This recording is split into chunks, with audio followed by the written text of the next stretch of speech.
不仅军工，美印在经济领域也加强合作。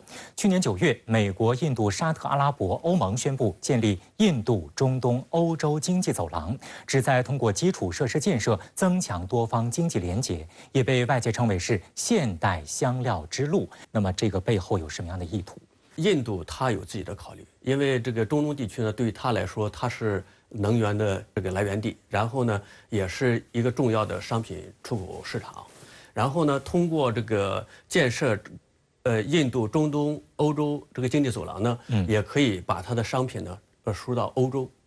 然后对于美国来讲呢，美国呢是希望通过这个所谓的印度、中东、欧洲这个经济走廊呢，来把这个沙特阿拉伯和以色列拉在一块儿，缓和这个沙特阿拉伯与以色列的关系，来为它这个中东的战略来布局。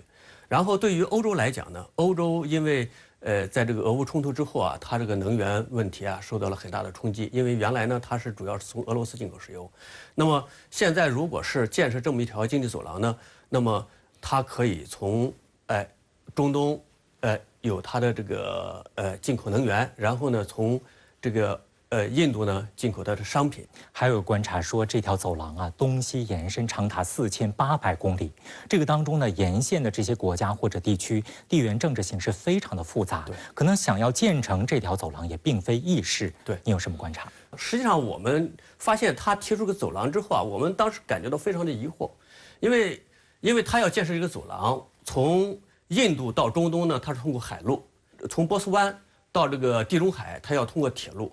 那么铁路谁来建设？这是一个很重要的问题。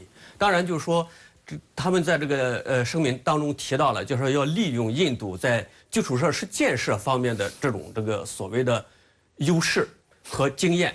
所以当时我们感觉到非常奇怪，就是说，印度在基础设施建设方面的优势和经验何在？还面临着一个很重要的问题，就是谁来投资？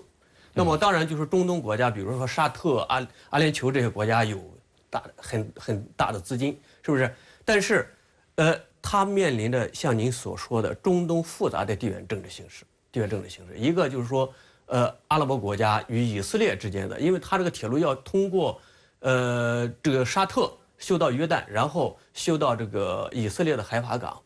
那么他们之间的地缘政治矛盾怎么解决？所以我觉得这个走廊呢，只是一个画饼。印度奉行独立自主的外交政策，那么它和美国的关系能够走到多远？同时还存在哪些合作的天花板呢？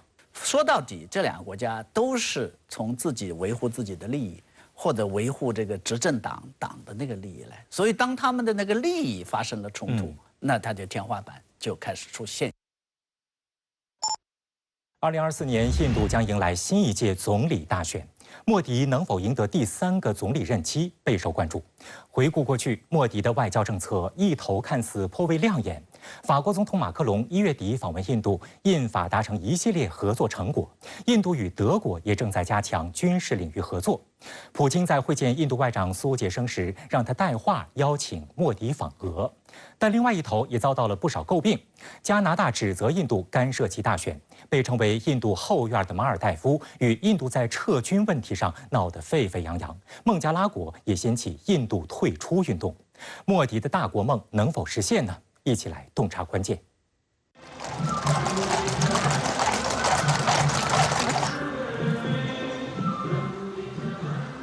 1月26号，印度在首都新德里举行阅兵式，庆祝第75个共和国日。法国总统马克龙作为主宾，乘坐马车出席了阅兵。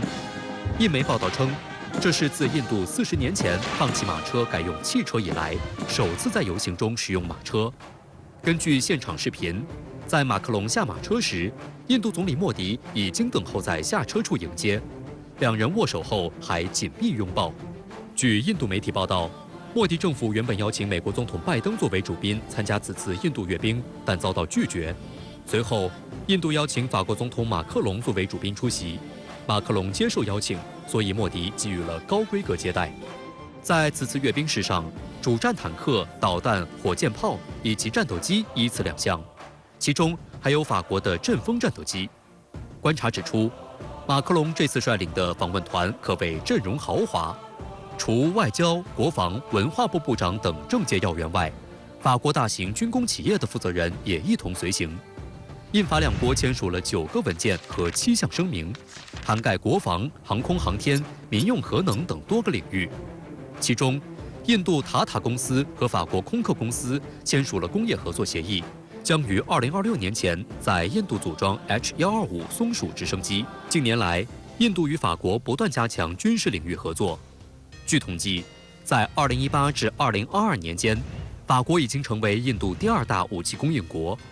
印度从俄罗斯、法国和美国进口武器的占比分别是40%、27%和12%。其中具有标志性的事件是，去年7月，印度确认向法国购买26架法制阵风 M 舰载战斗机，而没有选择同时参加投标的美国波音的超级大黄蜂 FA-18。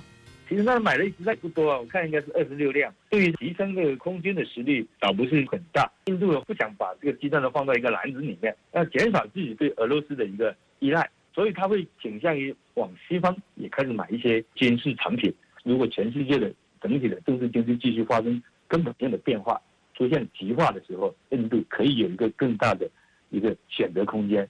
除了法国，印度也在加强与德国的军事合作。去年6月，德国国防部长鲍里斯·皮斯托里乌斯访印期间，德国蒂森克鲁伯海洋系统公司与印度马扎钢造船厂签署了一项潜艇生产项目的谅解备忘录。该笔交易涉及6艘配备空气推进系统的柴电潜艇，金额约54亿美元。有评论就认为，法德与印度在军工领域的走近，实际上是因应俄乌冲突的大背景下，想要拉拢印度疏远俄罗斯的手段之一。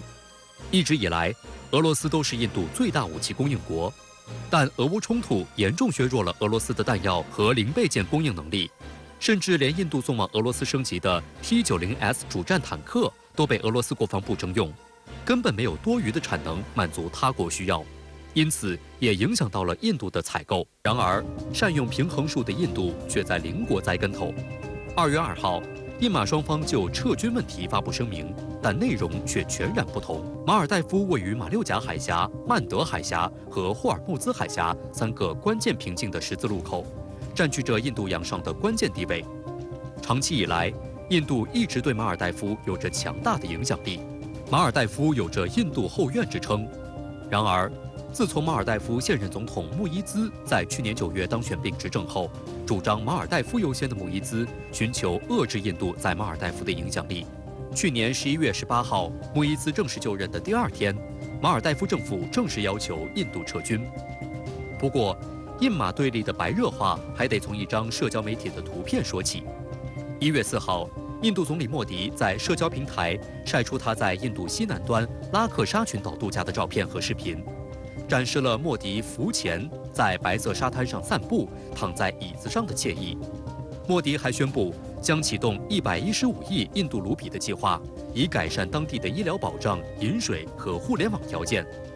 拉克沙群岛是印度领土中距马尔代夫最近的地方。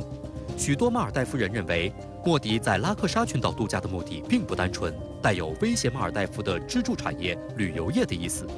随后，马尔代夫国内对印度驻军的反对声浪越来越高。对此，印度教徒报称，如果印度从马尔代夫撤军，将意味着外交失败。从这个地缘政治的角度来讲，马尔代夫是非常的靠近印度，印度对他来讲是一个巨无霸。我相信马尔代夫应该不会直接的给莫迪打脸。印度跟马尔代夫正在谈判，应该印度试图还是要维持自己在马尔代夫的一些影响，这个很有可能还是会撤一点点，不完全撤。